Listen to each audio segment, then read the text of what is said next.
మొదటి రాజుల గ్రంథము 17వ అధ్యాయము 8వ వచనం. అంతటా యెహోవా వాక్కు అతనికి ప్రత్యక్షమై ఇలాగు సెలవిచ్చెను, నీవు సీదోను పట్టణ సంబంధమైన సారేపతు అను ఊరికి పోయి అచ్చట ఉండుము. నిన్ను పోషించుటకు అచ్చటనున్న యొక్క విధవరాలికి నేను సెలవిచ్చితిని. అందుకతడు లేచి సారేపతునకు పోయి పట్టణపు గవిని యొద్దకు రాగా, ఒక విధవరాలు అచ్చట కట్టెలు ఏరుచుండుట చూచి ఆమెను పిలిచి త్రాగుటకై పాత్రతో కొంచెం నీళ్లు నాకు తీసుకురమ్మని వేడుకొనెను. ఎంతో ప్రమాదకరమైనటువంటి ఒక కరువు వారికి వచ్చినటువంటి సందర్భముగా ఇక్కడ మనం చూస్తే, అనగా ఆహాబు రాజు మరియు దాని యొక్క కారణముగా దేశమంతయు కూడా విగ్రహారతను నింపబడి దేవునికి విరోధమైనటువంటి కార్యాలు, దేవునికి కోపము పుట్టించేటువంటి క్రియలు వారు చేస్తున్నటువంటి క్రమంలో వర్షము కురవకుండా చేశాడు. అంటే వర్షము కురవకుండా ఆ దేశమంతా కొంత ఉందంటే పంటలు పండడానికి అవకాశం లేదు. వారికి ఏ విధమైనటువంటి తినడానికి సౌకర్యాలన్నీ కూడా కరువు కాలము వారికి వచ్చినటువంటి సందర్భంగా మనం చూస్తే అవి 3.5 సంవత్సరములు వారికి కరువు వచ్చినటువంటి సందర్భాన్ని దేవుని యొక్క వాక్యలేఖనంలో మనం చూస్తే, ఇప్పుడు దేవుడు ఏలియా గారిని పంపించబోయేటువంటి స్థలము రాజభవనం కాదు, అన్ని సౌకర్యాలు సమృద్ధిగా ఉన్నటువంటి ప్రదేశం అయితే అసలే కాదు. కానీ మరి దేవుడు ఎందుకు ఏలియా గారికి నిన్ను పోషించడానికి నేను ఒక స్త్రీని ఏర్పరచుకున్నాను, సారేపతు అనేటువంటి గ్రామానికి వెళ్ళమని దేవుడు చెప్తున్నాడంటే అక్కడ ఆహారం సమృద్ధిగా ఉండవచ్చేమో, లేకపోతే ఫలానా కుటుంబంలో దేవుడు సమృద్ధిని, ఆశీర్వాదాన్ని దేవుడు ఉంచి ఉండుంటాడు, లేకపోతే వారు అనేక దినాలకి సరిపడేటువంటి ఆహారాన్ని వారు సమకూర్చుకొని ఉండుంటారు. అందుకని దేవుడు నన్ను ఆ స్థలానికి పంపిస్తున్నాడని ఒకవేళ ఏలియా గారు అనుకుని ఉండవచ్చు. సారేపతులో ఉన్నటువంటి ఈ యొక్క విధవరాల గురించి మనం జ్ఞాపకం చేసుకున్నట్లయితే, ఈమె బలవంతురాలు కాదు, ధనవంతురాలు కాదు, లేకపోతే పట్టణంలో పలుకుబడి చెందినటువంటి స్త్రీ అయితే కాదు. కానీ దేవుడు ఎవరిని ఎన్నుకున్నాడంట? ఒక సాధారణమైన బలహీనురాలైన ఒక స్త్రీని. ఎందుకంటే ఆమె విధవరాలుగా ఉన్నది, తన యొక్క భర్త సహాయం ఆమెకి లేదు, కేవలము అతని కుమారుడు ఆమె మాత్రమే ఆ గ్రామంలో నివసిస్తూ ఉన్నారు కనుక ఆమెకు తినడానికి ఏమైనా కావాలంటే ఆమె కష్టపడితేనే ఏదైనా ఆమె పొందుకుంటుంది. ఆ విధమైనటువంటి మార్గము తప్ప ఆమె పోషింపబడడానికి గల మార్గము ఏది కూడా ఆమె దగ్గర లేదు. అయితే అటువంటి బలహీనురాలైనటువంటి స్త్రీని ఎన్నుకోవడానికి గల కారణము దేవుని యొక్క చిత్తాన్ని ఇక్కడ మనం జ్ఞాపకం చేసుకున్నట్లయితే, దేవుడు ఎవరికైనా ఎటువంటి సమస్యల నుండి వారిని బయటకు రప్పించాలంటే దేవుడు మొదట ఎన్నుకునేది ఎవరినండి?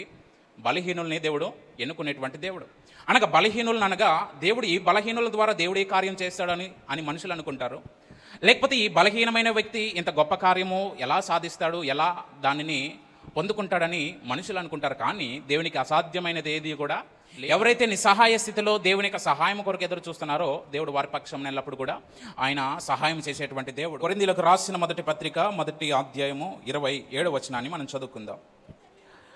ఏ శరీరియు దేవుని ఎదుట అతిశయింపకుండునట్లు జ్ఞానులను సిగ్గుపరచుటకు లోకములో నుండి వెర్రి వారిని దేవుడు ఏర్పరచుకొని ఉన్నాడు.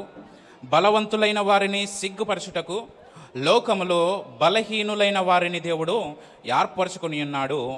ఎన్నికైన వారిని వ్యర్థము చేయుటకు లోకములో నీచులైన వారిని, తృణీకరింపబడిన వారిని, ఎన్నిక లేని వారిని దేవుడు ఏర్పరచుకున్నాడు. అయితే ఆయన మూలముగా మీరు క్రీస్తు యేసునందున్నారు. దేవునికి స్తోత్రం, హల్లెలూయా. అయితే ఇక్కడ వాక్యము ద్వారా మనము జ్ఞాపకం చేసుకున్నట్లయితే దేవుడు ఎవరిని ఎక్కువగా ఎన్నుకుంటున్నారంట? బలహీనులైన వారిని దేవుడు ఏర్పరచుకున్నాడు.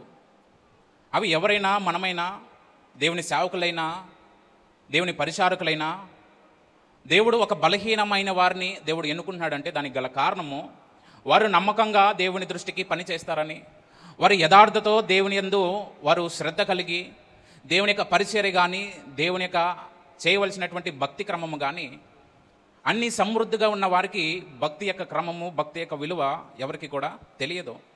ఎవరికైతే జీవితంలో ఒక లోటు, ఒక సమస్య, ఒక అవసరము ఎవరికైతే ఉంటుందో వారు మాత్రమే ఎలా చేస్తారండి భక్తి? ఎంతో శ్రద్ధగా చేస్తారు. ఎప్పటి వరకు అంటే ఆ అవసరత, ఆ సమస్య తీరే వరకే.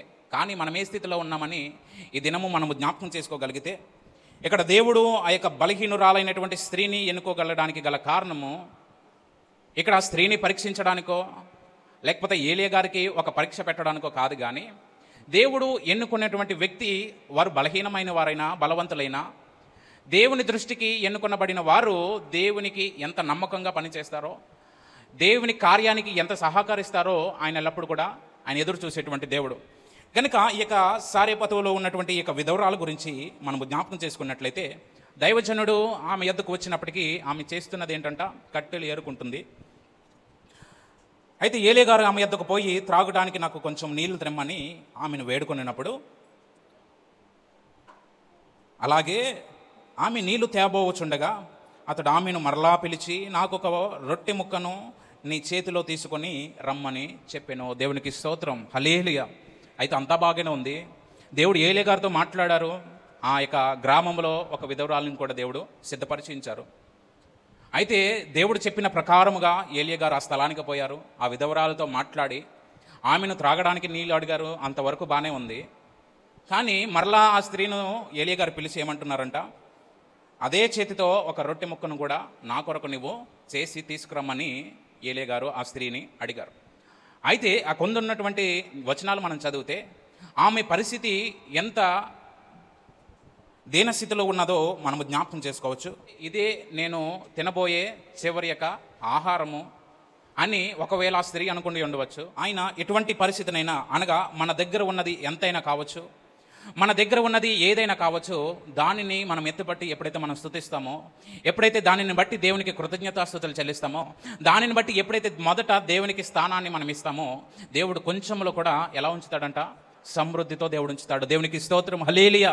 అనగా ఆయన కొంచెంలో కూడా, అనగా చిన్నదానిలో కూడా ఎవరైతే నమ్మకంగా ఉంటారో, ఎవరైతే నీతితో యథార్థతో మన ప్రాణము మీద ఆశ పెట్టుకున్నప్పటికీ కూడా ఆమె ప్రాణము మీద ఆశ కలిగింది. చివరిగా ఈ యొక్క ఆహారము తిని నా యొక్క ప్రాణమును విడిచిపెట్టాలని ఆమె ఆహారం మీద ఆధారపడి ఉంది. కానీ ఏ దైవజనుడైతే వచ్చి ఆ ఆహారమును ఆ స్త్రీని అడిగారో, ఇప్పుడు ఆ పరిస్థితి ఎలా ఉంటుందండి?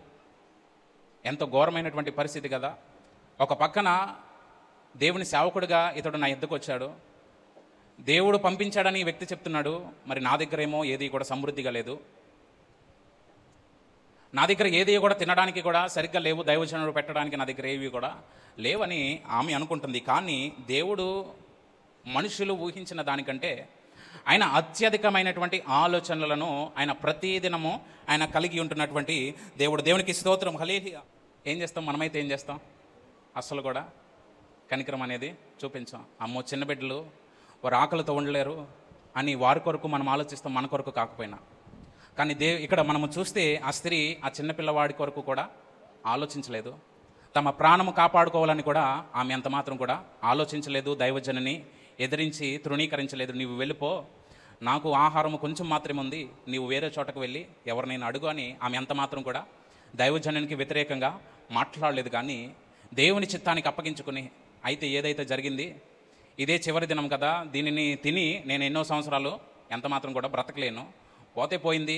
అదే ప్రేమతో నేను ఈ దైవజనానికి ఆహారం ఇస్తే, ఒకవేళ దేవుడు కనికరించి నా జీవితంలో ఆయన కార్యం చేస్తే, అదే నా జీవితంలో ఆయనకు చూపించేటువంటి కృతజ్ఞత అని ఆ దినంలో ఆ యొక్క స్త్రీ చేసినటువంటి ఈ యొక్క మంచి కార్యమును బట్టి ఇక్కడ మనం చూస్తే, యెహోవా జీవము తోడు అని సేవకుడికి చెప్తుంది. అనగా నేను అబద్ధము చెప్పట్లేదు, కానీ దేవుని దృష్టికి యథార్థముగా ఆయన జీవము తోడు నా దగ్గర ఇది మాత్రమే ఉంది, నేను దాచుకున్నది నా దగ్గర ఏదో ఉన్నదని నీ వచ్చినట్లయితే అది ఎంత మాత్రం కూడా నిజము కాదు.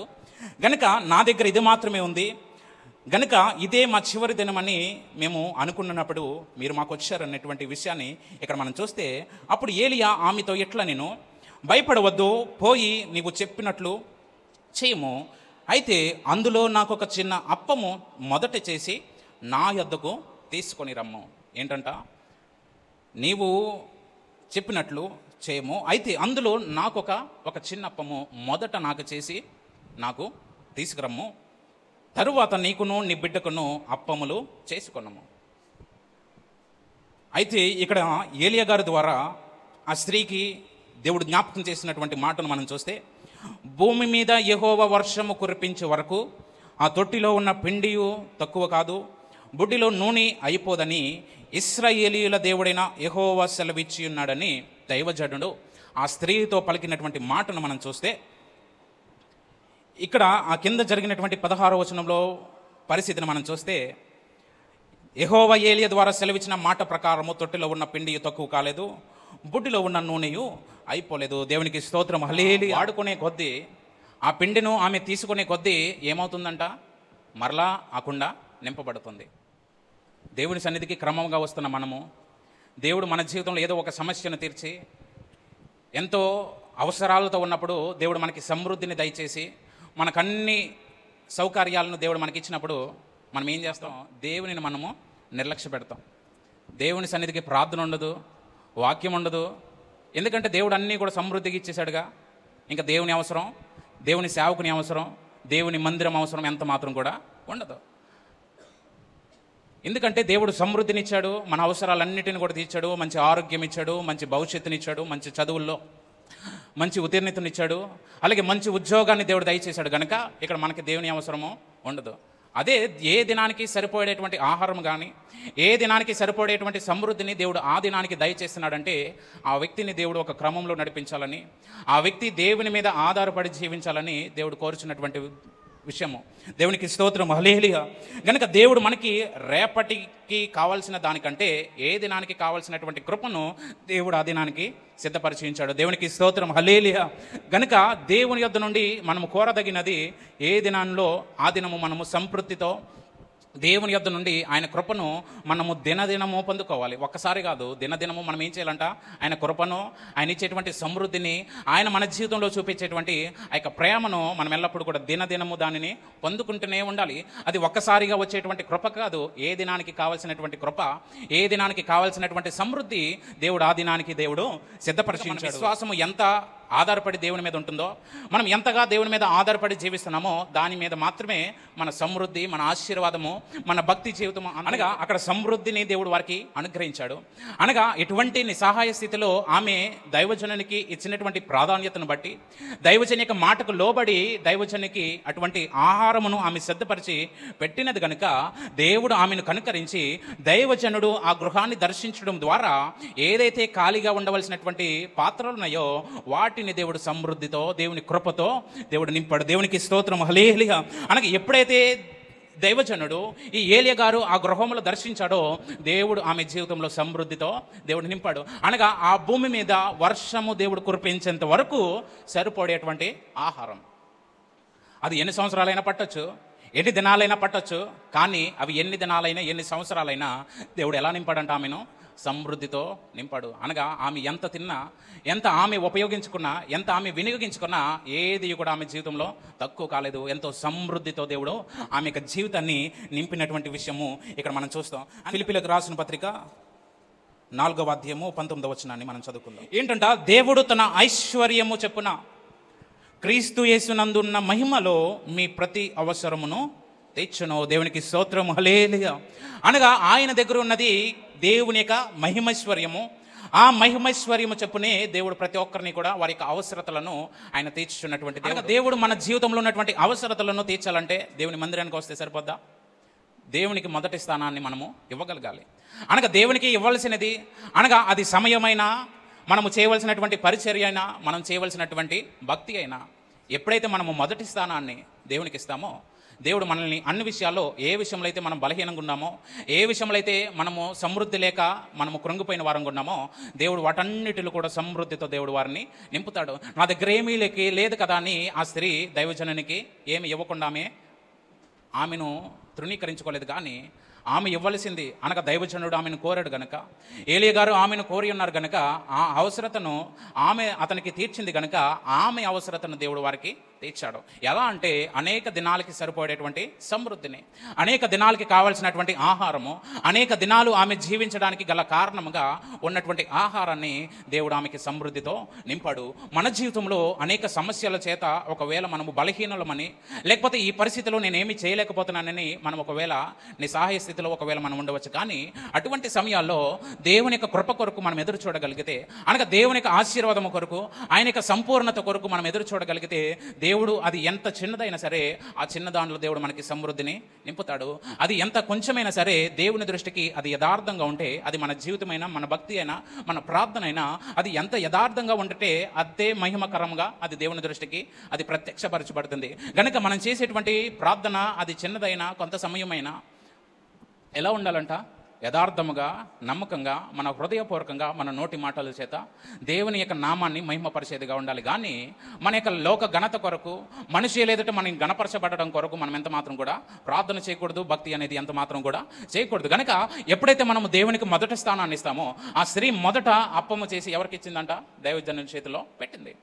గనుక దేవుడు తన యొక్క కార్యాన్ని మొదట ఆమె యొక్క సంపూర్ణతను కలిగించినట్లుగా, ఆమె జీవితంలో సమృద్ధితో నింపినట్లుగా ఈ యొక్క వచనాల్లో మనమందరం కూడా చదివి ఉన్నాం. అయితే మనం ఈరోజు జీవించి ఉండడం, లేకపోతే సజీవంగా ఉండడం, అదంతా కూడా దేవుని యొక్క కృప మాత్రమే. మరి రేపటికి కూడా దేవుని యొక్క కృప అవసరము. మరి రేపటికి కూడా దేవుని కృప అవసరం అంటే, ఈ దినము దేవుడు మనకు అనుగ్రహించినటువంటి కృపను బట్టి మనం ఏం చేయాలి? దేవునిని మహిమపరచాలి, దేవుని యొక్క నామాన్ని కనపరచాలి. కానీ మనం ఏం చేస్తున్నాం? దేవుడు ఈరోజు నాకు మంచి ఆరోగ్యం ఇచ్చాడు కదా, రేపు కూడా మంచి ఆరోగ్యము దేవుడు దయచేస్తాడని మనం ఎంతో నిర్లక్ష్యంతో, అనగా ఈరోజు సమృద్ధి ఉన్నది కదా, రేపు కూడా సమృద్ధి ఉంటుందని మనం అనుకుంటాం. కానీ దేవుడు ఏ పరిస్థితిలో, ఏ సమయంలో మనల్ని దర్శిస్తాడో మనకి ఎంత మాత్రం కూడా తెలియదు. కనుక మనం ఎల్లప్పుడూ కూడా మన యొక్క మనసును, మన యొక్క హృదయమును ఏం చేసుకుంటూ ఉండాలంట?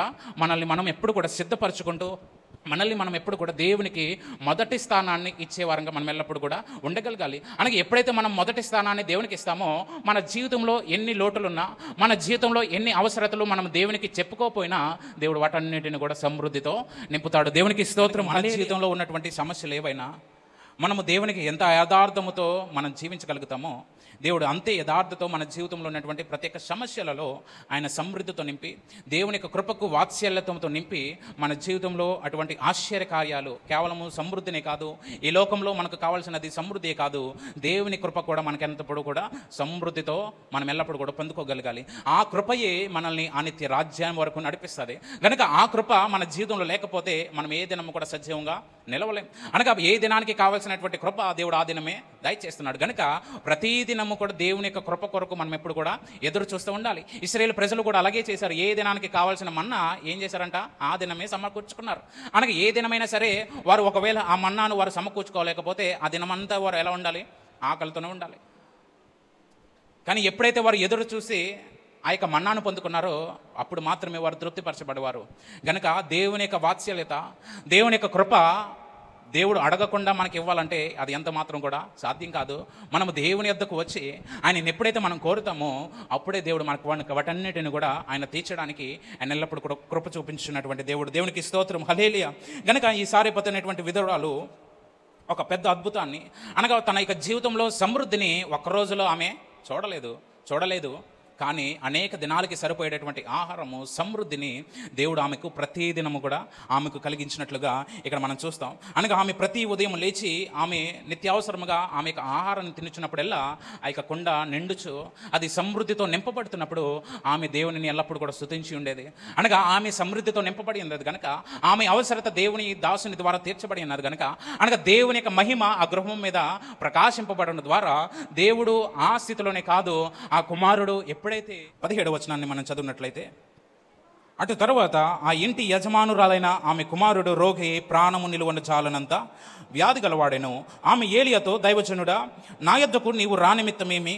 నా పాపమును నాకు జ్ఞాపకము చేసి నా కుమారుని చంపుటకై నా యొద్దకు వచ్చితివా అని మనవి చేయగా, అతడు నీ బిడ్డను నా చేతికిమ్మని చెప్పి ఆమె కౌగిటిలో నుండి వానిని తీసుకొని తానున్న పై అంతస్తు గదిలో పోయి అతడు తన మంచము మీద వారిని పరుండబెట్టి, యెహోవా నా దేవా, నన్ను చేర్చుకొనిన ఈ విధవరాలి కుమారుని చంపునంతగా ఆమె మీదకి కీడు రాజేసితి వాని యెహోవాకు మొరపెట్టి ఆ చిన్ని వాని మీద ముమ్మారు తాను పారచూచుకొని, యెహోవా నా దేవా, నా మొర ఆలకించి ఈ చిన్నవానికి ప్రాణము మరలా రానిమ్మని యెహోవాకు ప్రార్థించగా, దేవుడు ఆ చిన్నవానికి మరలా ప్రాణాన్ని కలిగించి వానిని జీవింపచేసినట్లుగా ఇక్కడ మనం చూస్తాం. దేవునికి స్తోత్రం, హల్లెలూయా.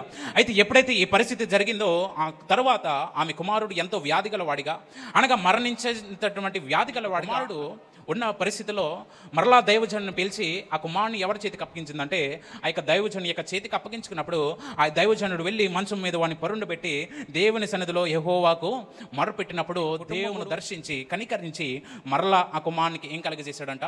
ప్రాణమును కలగజేసి వానిని జీవింపచేసినట్లుగా ఇక్కడ మనం చూస్తాం. అనగా ఇది దేవుని యొక్క విశ్వాస్యతను మనం ఎల్లప్పుడు కూడా కనిపెట్టుకుని ఉండడం, అనగా దేవుని యొక్క కృపను ఎల్లప్పుడు కూడా మనం కనిపెట్టుకుని ఉండడం. అనగా ఈ దినము నాకు సమృద్ధిగా ఉన్నది కదా, నాకు సమృద్ధిగా తినడానికి ఉన్నది కదా, లేకపోతే అనుభవించడానికి నాకు అన్నీ కూడా సమృద్ధిగా ఉన్నాయంటే మరి మన జీవము, మనం జీవించేటువంటి ప్రాణము సమృద్ధిగా ఉన్నట్టేనా?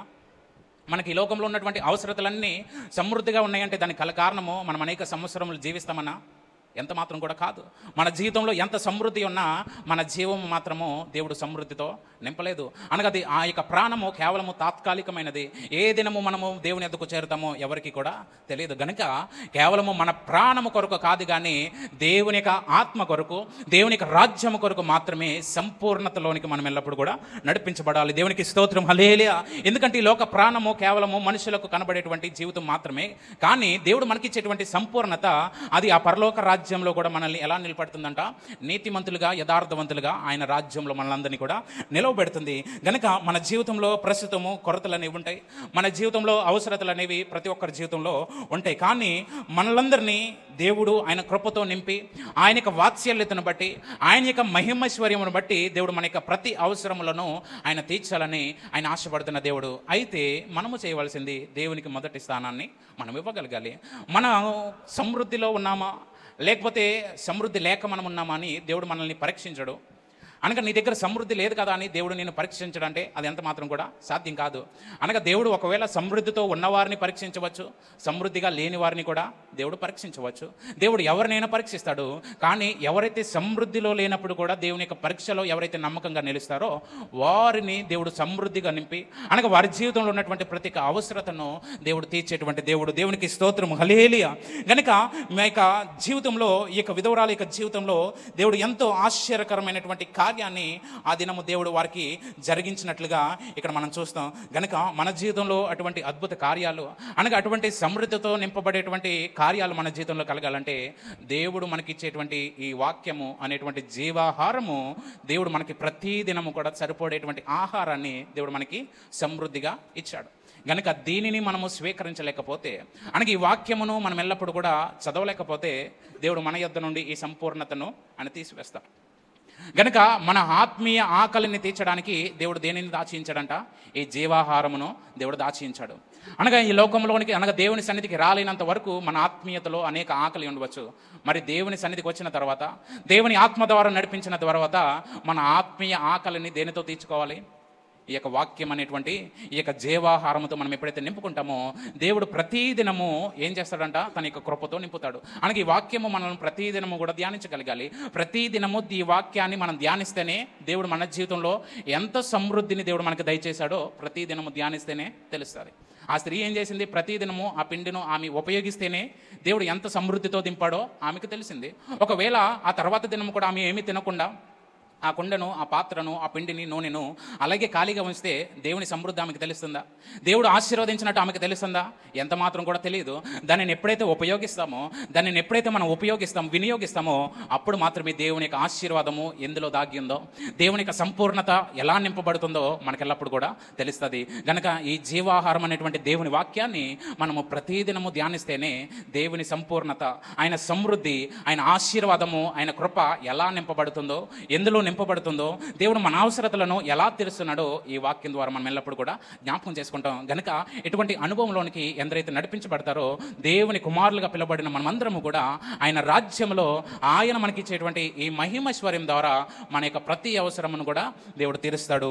అట్టి కృపా పరిశుద్ధుడైన దేవుడు మన వెనుకల్లో ఈ కొద్ది వాక్యాన్ని దీవించి ఆశీర్వదించిన గాక. ఈ సమయాన్ని నేను దైవజనులకి అప్పగిస్తున్నాను. దేవుడు మన జీవితంలో ఒక నూతన కార్యాన్ని, అభివృద్ధిని, ఐశ్వర్యాన్ని, మేలు, దీవెన, సకల సమృద్ధిని అనుగ్రహించుటకు ఆయన శక్తిమంతుడు. అయితే మనం చేయవలసింది భయపడవద్దు, నేను నీతో చెప్పినట్లు చేయము. దేవుడు తన దైవజనుని ద్వారా ఏ చిన్న విషయాన్ని చెప్పినా దాన్ని తూచా తప్పకుండా పాటించటంలో మనం శ్రద్ధ చూపించగలిగితే, అలా చేయగలిగితే మన జీవితంలో ఏదైతే లోటుందో, వెళుతుందో, అవసరం ఉందో, అక్కరుందో వాటన్నిటినీ ప్రభు అద్భుతంగా తీర్చబోతున్నారు. దినదినము తీర్చబోతున్నారు. ఆశ్చర్య కార్యాలు చేయబోతున్నారు. ఆయన మహిమ మన జీవితంలో ప్రత్యక్షమవుతుంది. మునుపెన్నడూ చూడని ఆశ్చర్య కార్యాలను చూడబోతున్నావు దేవుని బిడ్డ. ఆయన మనతో చెప్పినది చేయాలి. దైవజనుని ద్వారా దేవుడు మనతో ఏం చెబుతున్నారో ఆ ప్రతి చిన్ని విషయాన్ని మనం బహు జాగ్రత్తగా చేయగలిగితే, నీ జీవితంలో ఇంతవరకు ఏదైతే లోటు కలిగి ఉన్నావో, వెలితి ఉన్నదో, అవసరత ఉన్నదో, అక్కరత ఉన్నదో, అది ఎలాంటి పరిస్థితుల్లోనైనా దేవుడు అద్భుతం చేయగలరు. నీ చుట్టూ ఉన్న వారి కంటే కూడా దేవుడు నీ పట్ల ప్రత్యేకమైన శ్రద్ధ నిలిపి నీ పట్ల గొప్ప కార్యాలు చేయబోతున్నారు. ఎస్, నోరు తెరిసి అడుగుదాం, ప్రభువా మీరు చెప్పినది చేయడం, మీరు చెప్పినట్లు చేయడం నాకు నేర్పించండి ప్రభువా. ఎన్నో వింటున్నాను కానీ నేను చేయడం లేదు ప్రభువా. మీరు చెప్పినట్లు చేయడం లేదు ప్రభువా, నాకు నచ్చినట్లు చేస్తున్నాను. అలా కాకుండా ఈరోజు మొదలుకొని మీరు చెప్పినట్లు చేయడం నాకు నేర్పించండి ప్రభువా. మీరు చెప్పింది చేస్తాను నాయన. ఈ వారం మీరు నాతో ఏమైతే మాట్లాడారో, గత దినాల్లో నాతో ఏమైతే మాట్లాడారో అవన్నీ నెమరు వేసుకొని ప్రభువా, ప్రతి దినము మీరు చెప్పినట్టుగా, మీరు మాట్లాడినట్టుగా నా నుండి మీరు ఏదైతే కోరుతున్నారో అలాగూ చేయడం నాకు నేర్పించండి ప్రభువా. నేను అలా చేస్తానయ్యా. చేసి మీ దగ్గర నుండి అద్భుతాలు చూస్తాను ప్రభువా. ఎస్ ఎస్, దేవుని కార్యాలు చాలా అద్భుతంగా జరుగుతాయి. తన ప్రజల పట్ల ఆయన శ్రద్ధ కలిగిన దేవుడు, నమ్మదగిన దేవుడు, ఆయన నీతిమంతుడు, మాట ఇచ్చి నెరవేర్చే దేవుడు. నీ జీవితంలో గొప్ప కార్యాలు జరగాలి అని అంటే నీవు ఆయన చెప్పినది, ఆయన ఏ విధంగా చేయమని చెప్పారో అలాగూ చేయడానికి నిన్ను నీవు సమర్పించుకోగలిగితే, నీ జీవితంలో ఉన్న ప్రతి లోటు, ప్రతి దారిద్ర్యాన్ని తొలగించి నూతన కార్యాలు చేయబోతున్నారు. నీకే అవసరం ఉందో, అది ఎంత గొప్పదైనా, అది ఎంత కష్టమైనా, అది నీ శక్తికి మించినదైనా దేవుడు నీ పట్ల గొప్ప కార్యాలు చేయాలనుకుంటున్నారు. నీవు ఆయనకు లోబడితే ప్రతి పరిస్థితి నీకు లోబడేటట్లు చేయగలిగిన మహామహిమ కలిగిన దేవుడు ఆయన. ఎస్, విని వెళ్ళిపోవటమే భక్తి అనుకుని ఎంతో సమయాన్ని వృధా చేసేసావు. అది కాదు, దేవుడు చెప్పింది దైవజన నోటన దేవుడు ఏదైతే మాట్లాడించారో అది దేవుని మాటగా నువ్వు స్వీకరించి అలా చేయగలిగితే, దేవుడు నిన్ను ప్రేమించి నీ పట్ల శ్రద్ధ నిలిపి నీవు అడుగకపోయినను ఆశ్చర్య కార్యాలు చేసే దేవుడు. ఆయన మనతో చెప్పింది చేయడం నేర్చుకోగలిగితే, అలా చేసి బైబిల్ చరిత్రలో ఎంతోమంది భక్తులు వారి జీవితాలు అద్భుతాలు చూశారు. మన జీవితంలో కూడా దేవుడు మాట ఇచ్చి నెరవేర్చే దేవుడు ఆయన.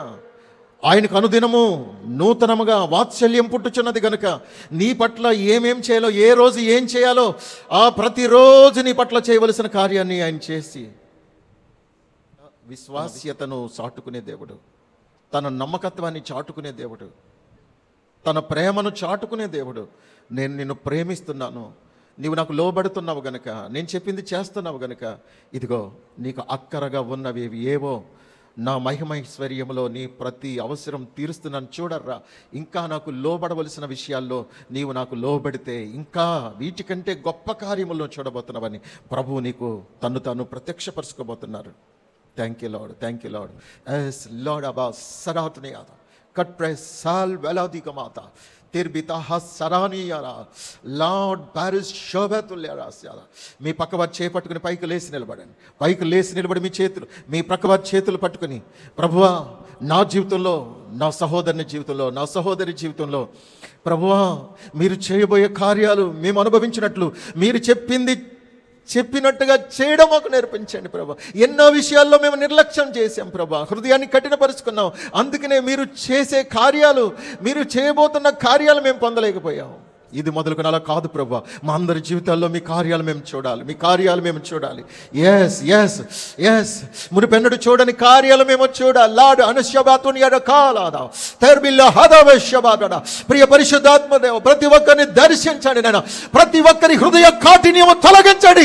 మీరు చెప్పింది చేయకపోవటం వలన ఇంతవరకు వారి జీవితంలో అయ్యా శాపాన్ని అనుభవించారేమో, కానీ ఇది మొదలుకొని మీరు చెప్పింది చెప్పినట్టుగా చేయటం ద్వారా మీ ఆశీర్వాదాన్ని చూడాలి.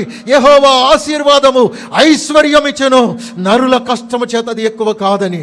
ప్రభువా, మీరు ఆశీర్వదిస్తే ప్రతి ఒక్కరి జీవితంలో వారు కష్టపడిన దానికంటే అద్భుత కార్యాలు చేసే దేవుడు అని ప్రతి ఒక్కరి మనోనేత్రాలు వెలిగించండి. ప్రతి హృదయాలు తెరవండి ప్రభువా, ప్రతి ఒక్కరి కళ్ళు తెరవండి ప్రభువా.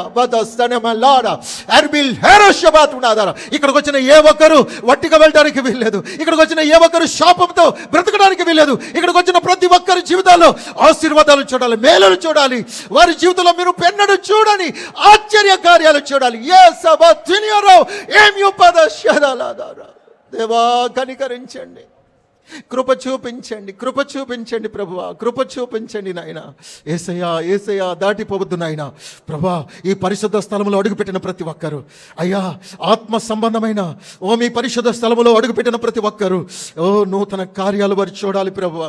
యేసయ్యా, వారి బ్రతుకులో మేము మేలు చూడలేమేమో అనుకునేటువంటి ఆ నిరాశలో ఉన్న వారి జీవితాల్లో ప్రభువా, యేసయ్యా, వారి ఆశలు సిగరింప చేయండి ప్రభు. గొప్ప కార్యాలు చేయండి నాయన. ప్రభువా, లోబడక ఇంతవరకు శాపాన్ని అనుభవించిన వారి జీవితాల్లో ఇది మొదలుకొని ప్రభువా, మీ ఆశీర్వాదాన్ని చూడాలని ఆశపడుతున్నారు, మీ గొప్ప కార్యాలను చూడాలని ఆశపడుతున్నారు, మీ వాత్సల్యతను చూడాలని ఆశపడుతున్నారు ప్రభువా. మీ కృపను సమృద్ధిగా దయచేయండి ప్రభువా. వారి పక్షాన వేడుకుంటున్నాం తండ్రి. యేసయ్యా, యేసయ్యా, ఎన్నో విషయాల్లో వెనకబడిపోయిన వారి జీవితాల్లో అయ్యా, హృదయాన్ని కఠినపరుచుకున్న వారి పరిస్థితులను దయచేసి కనికరించండి, కృప చూపించండి, క్షమించండి ప్రభువా. నాయనా, ఈ స్థలానికి వచ్చి మేము ఆశీర్వదించబడ్డామని వారు అనేకులకు సాక్ష్యం ఇవ్వాలి ప్రభువా. ఇప్పటికి ఎంతో మంది పట్ల మీరు గొప్ప కార్యాలు చేశారు, ఇక ముందు కూడా చేయబోతున్నారు. అందరిని బట్టి స్తోత్రమయ్యా, స్తోత్రమయ్యా. అని ఆలోచనగా ఎవ్వరు ఇక నుంచి వెళ్ళకూడదు ప్రభువా. నా యేసయ్య ఏం చెప్తే అది నేను చేయాలి. అందుకే ఇక్కడికి వస్తున్నాను. నా యేసయ్య చెప్పిన ప్రతి మాటను నేను తూచా తప్పకుండా పాటించాలి. ఎన్నో విషయాల్లో నేను హృదయాన్ని కఠినపరుచుకున్నానని వారు నిజముగా పశ్చాత్తాపడుచుండగా వారి జీవితంలో గొప్ప కార్యాలు చేయండి ప్రభువా. వారి కన్నిటిని తొడవండి ప్రభువా. వారి దుఃఖాన్ని, నిట్టూర్పుని తొలగించండి ప్రభువా. విరక్తి చెందిన వారి జీవితాల్లో దేవుడు కూడా నన్ను కనికరించట్లేదని అపార్థం చేసుకున్న వారి జీవితాల్లో మీరు గొప్ప కార్యాలు చేయండి ప్రభువా. యేసయ్య, ఎవరైతే వారిని చిన్న చూపు చూశారో, ఎవరైతే వారిని తక్కువ చేసి మాట్లాడారో, వారి నోట నీ బిడ్డలు గణపరచబడాలి. యేసయ్య, వీరి బ్రతికి అయిపోయింది అనుకున్న ఆ పరిస్థితుల నుండి వీరి పట్ల ఇన్ని గొప్ప కార్యాలు ఎలా జరిగినాయి అని అందరూ ఆశ్చర్యపడేటట్లుగా ఈ సహవాసంలో కొనసాగుచున్న ప్రతి ఒక్కరిని దీవించు నాయన. ఆశీర్వదించు ప్రభువా, కనికరించు నాయన.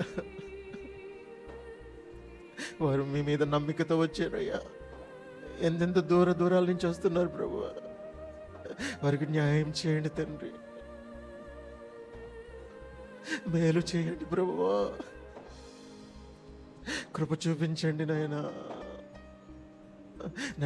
మిమ్మల్ని భిక్షగాడిలా అడుగుతున్నాను తండ్రి, వారికి మీరు కృప చూపించండి.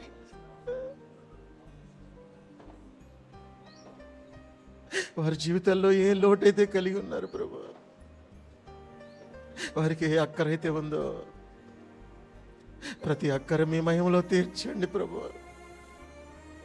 మీ మహిమలో వారి ప్రతి అవసరం తీర్చండి ప్రభువా. తెలిసి తెలియక ఎన్నో విషయాల్లో తప్పిపోయిన వారిని ప్రభువా క్షమించండి. ఇది మొదలుకొని వారి నమ్మకస్తులుగా జీవించటానికి మీ కృపను, మీ సహాయాన్ని వారికి తోడుగా ఉండ దయచేయండి. మీ హస్తము తోడుగా ఉండ దయచేయండి. మీ పరిశుద్ధాత్మ ప్రసన్నత ప్రతి ఒక్కరిని ఆవరించి బలపరిచినట్లు మీరు కార్యం చేయండి నాయన. ప్రభు, వారి కన్నీరు వృధా కాకూడదు నేను. వారి కన్నీరు మీ బుడ్డిలో దాసబడి మీ ఎదుట మీ సముఖములో అది గోజాడునట్లు ప్రతి ఒక్కరి జీవితంలో మీరు కార్యం చేయండి ప్రభువా. అయ్యా రాజా, మీ నూతన కార్యాలు చేయండి ప్రభువా. మీరు కనికరించండి ప్రభువా, కృప చూపించండి నాయన. మీ కృప కలుగునుగాక, మీ కృప కలుగునుగాక, మీ కృప కలుగునుగాక, మీ కృప కలుగునుగాక, మీ కృప కలుగునుగాక. ప్రతి ఒక్కరిని దర్శించండి, ప్రతి ఒక్కరిని దర్శించండి, ఉజ్జీవింప చేయండి. ప్రార్థనలో, విశ్వాసములో, పరిశుద్ధతలో, నీతిలో, నమ్మకత్వంలో, మీ కొరకు ప్రయాసపడుటలో, మీరు చెప్పింది చెప్పినట్టుగా ప్రతి విషయంలో వారు చేయడం ఇది మొదలుకొని ప్రారంభించుచుండగా వారి జీవితంలో ఇంతవరకు ఏవైతే పొందుకోలేకపోయారో ఆ ప్రతి ఈవులు పొందుకున్నట్లుగా వారిని ముద్రించండి ప్రభువా. వారిని నమ్మకస్తులుగా చేయండి, యథార్థవంతులుగా చేయండి, మీ దీవెనలకు పాత్రులుగా చేయండి ప్రభువా. మీరే గొప్ప కార్యాలు చేసి మీ నామమునకు మాత్రమే మహిమయు ఘనత కీర్తి ప్రభావాలు మీరే పొందుకొనమని మా ప్రభువును ప్రియ రక్షకులైన యేసయ్య పరిశుద్ధ నామమును బట్టి ప్రార్థించి మనవులన్నీ పొంది ఉన్నామని నమ్ముచిన నమ్మకమే తండ్రి గారు. ఆమేన్. మన పరమ తండ్రి అయిన దేవుని ప్రేమ, కుమారులైన యేసుక్రీస్తు వారి యొక్క మహాకృప, ఆదరణకర్తైన పరిశుద్ధాత్మని యొక్క అన్యోన్య సహవాసము, సమాధానము, నిత్య కాపుదల, భద్రత ఇప్పుడెప్పుడు ఎల్లప్పుడు ఇక్కడ ఉన్న వారితో, లోకంలో ఉన్న పరిశుద్ధులందరితో సదాయన కృప తోడయ్యుండును గాక. ఆమేన్. అందరూ చెబుదాం ఆమేన్, ఆమేన్, ఆమేన్. మీ ప్రక్క వారికి చెప్పండి, ఇది మొదలుకొని ప్రభు నీ పట్ల గొప్ప కార్యాలు చేయబోతున్నారని చెప్పండి. మీ పక్క వారికి చెప్పండి, ఖచ్చితంగా అటున్న వారికి ఇటున్న వారికి చెప్పండి.